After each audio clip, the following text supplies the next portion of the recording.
Assalamualaikum warahmatullahi wabarakatuh. Perkenalkan, nama saya Habibur Rahman Hafnas. Kami belajar tentang kimia komputasi.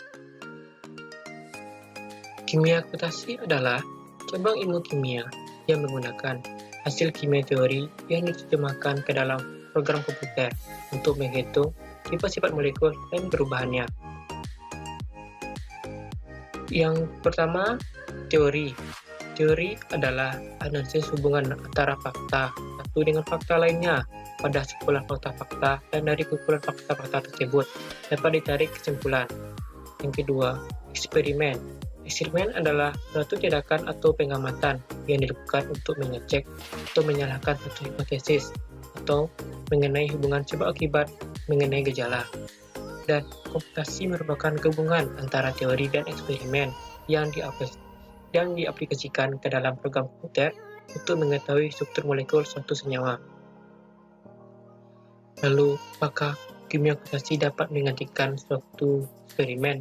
Tentu tidak, karena komputasi hanya menjembatani teori dan eksperimen dan saling melengkapi satu sama lain.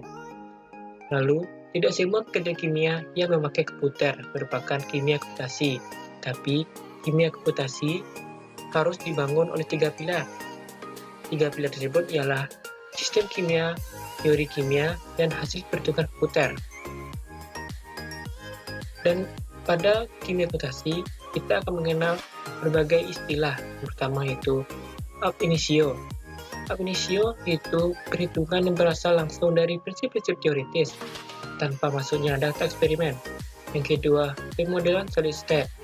Pemodel solid state adalah struktur elektronik dari kristal tak terbatas yang didefinisikan oleh struktur plot band.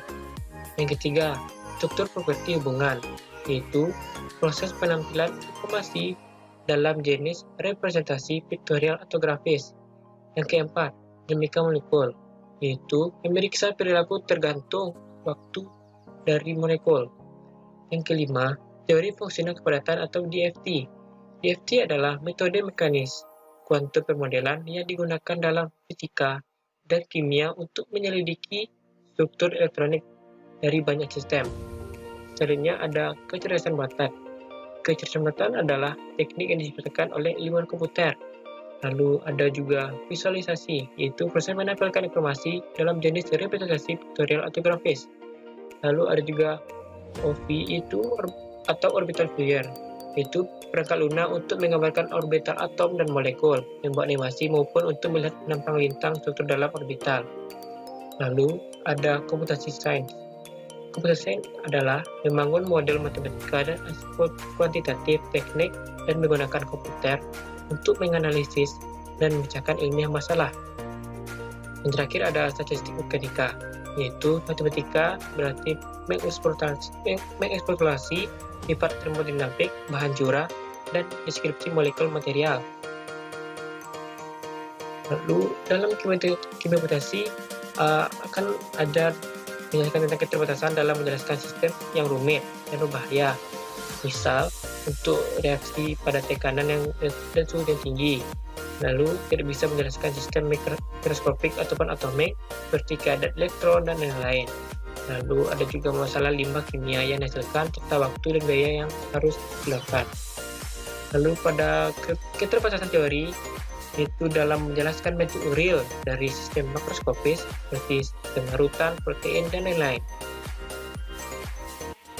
Dalam penelitian pengembangan material baru atau pengembangan obat yang dapat dilakukan dalam kimia komputasi, yang pertama itu untuk menemukan titik awal untuk sintesis dalam laboratorium. Yang kedua, untuk menjelajahi mekanisme reaksi dan menjelaskan pengamatan pada reaksi di laboratorium. Yang ketiga, untuk memahami sifat dan perubahan pada sistem makroskopis melalui simulasi yang berlandaskan hukum-hukum interaksi yang ada dalam sistem. Sebelum melakukan penelitian di bidang kimia komputasi, ada baiknya kita memperhatikan 4 aspek. Yang pertama, dalam aplikasi. Yang kedua, metode perhitungan.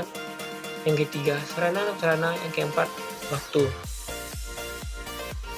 Salah satu aplikasi yang digunakan dalam kimia komputasi adalah PCAM.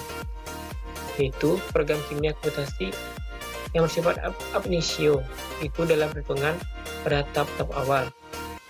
Kita mendapat melakukan sejumlah perhitungan umum kimia kuantum, termasuk Hartree-Fock, teori kerapatan sinyal atau DSI, Kaplan cluster, konfigurasi interaksi, untuk eksitasi elektron tunggal, KIS, dan lain-lain.